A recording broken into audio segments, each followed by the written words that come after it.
friends, myself Advocate Deepika. So today we are discussing भारतीय साक्ष्य अधिनियम 2023. तो हमने ऑलरेडी इसके प्रीवियस चैप्टर्स एंड सेक्शंस कर लिए हैं. मैं आपको बहुत कंसाइज वे में आपको सारे सेक्शन समझाऊंगी. मैं आपको ऑलरेडी सारा जो एक्ट है वो ऐसे ही समझा रही हूँ जैसे कि जुडिशरी में भी जो इम्पॉर्टेंट है और आपके लॉ में भी जो इम्पॉर्टेंट है. सो आज हम चैप्टर 6 करेंगे, the exclusion of oral evidence bye documentary evidence. इसका मतलब क्या है कि ओरल एविडेंस को एक्सक्लूड करेगा documentary evidence. So section 94 talks about evidence of terms of contracts, grants and other dispositions of property reduced to form a document. इस section में क्या है? इस सेक्शन में 3 टाइप्स की ट्रांजैक्शंस हो रही हैं: contract, grant and other disposition. जो कॉन्ट्रैक्ट, ये जो है कॉन्ट्रैक्ट किया है, सब कुछ डॉक्यूमेंट में मेंशन कर दिया. So this 3 types of transaction in the form of document. Document की फॉर्म में लिखा है सब अपनी मर्जी से. ये सब इन रिटन है. इसमें क्या है कि लॉ ने कहा है कि हम अपनी चीज को इन रिटन ही रखें. Law requires this. इसमें क्या है, एक एग्जाम्पल है, इफ इमूवेबल प्रॉपर्टी ₹100 से ज्यादा की वैल्यू है तो वो इन रिटन ही होगी. लॉ ने ये कहा है कि अगर ₹100 से ज्यादा है इमूवेबल प्रॉपर्टी तो then it is in writing. Section 94 क्या कह रहा है कि ये जो 2 कैटेगरीज हैं, ये बातें किसी और एविडेंस से प्रूफ नहीं कर सकते. सिर्फ इसी डॉक्यूमेंट के द्वारा ये बातें प्रूफ होंगी क्योंकि वो ऑलरेडी इन राइटिंग है. इस सेक्शन को हम एक एग्जाम्पल के साथ समझते हैं. If A and B contract in writing, A and B ने कॉन्ट्रैक्ट किया राइटिंग में.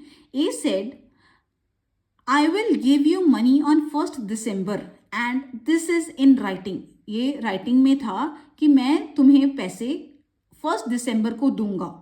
And next day in orally he said, instead of 1st December I will give you money on 25 December. अगले दिन ही उसने orally में कहा उसे कि मैं 1st December की जगह 25 December को दूंगा पैसे. तो not admissible in court. तो ये बात एडमिसिबल नहीं होगी कोर्ट में क्योंकि ऑलरेडी डॉक्यूमेंट में 1st December लिखा हुआ है. सो जो भी राइटिंग में है वो ही एडमिसिबल होगा, यहाँ पे ओरली नहीं होगा.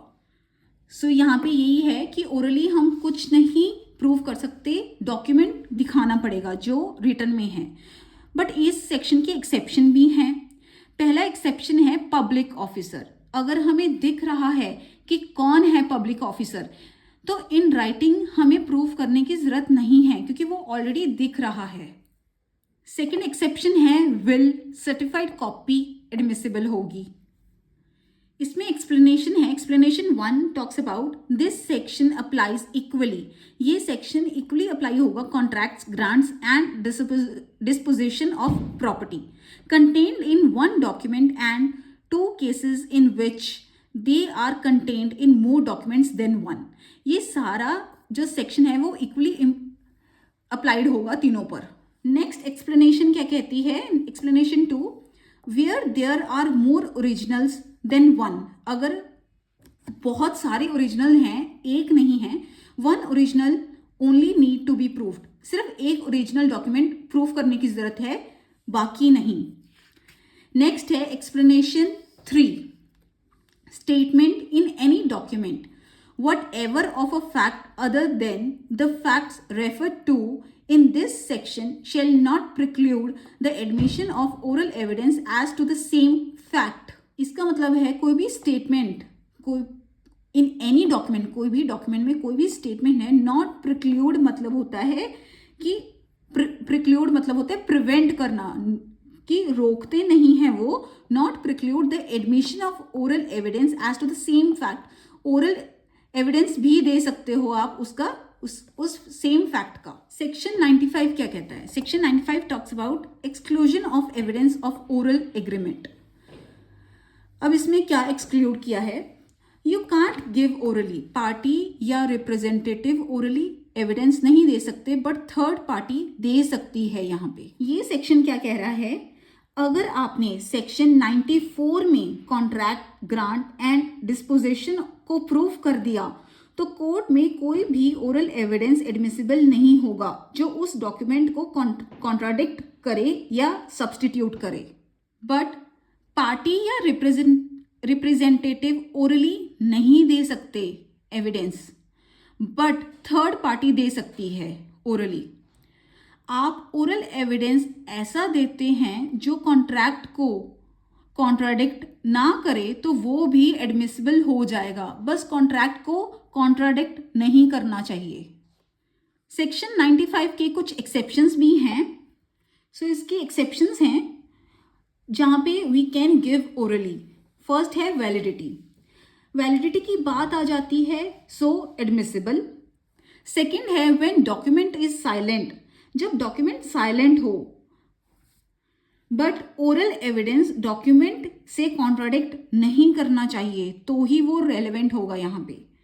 फॉर एग्जाम्पल, ए ने हॉर्स सेल किया बी को एंड कहा साउंड माइंड है ये, बट डॉक्यूमेंट में ऐसा कुछ नहीं लिखा, डॉक्यूमेंट साइलेंट है इस पे, तो यहाँ ओरली बोल सकता है कि ए ने ये कहा था।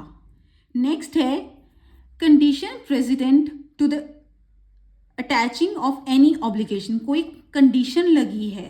फॉर एग्जाम्पल, ए ने बी को कहा आप मेरा हाउस रेंट पर ले लो, 1 अप्रैल 2019 से आपका रेंट स्टार्ट हो जाएगा, बट कंडीशन ये है कि जो ऑलरेडी मेरे घर में रह रहे हैं मैं उनको निकाल दूं, तो इसका ओरल एविडेंस दे सकते हैं।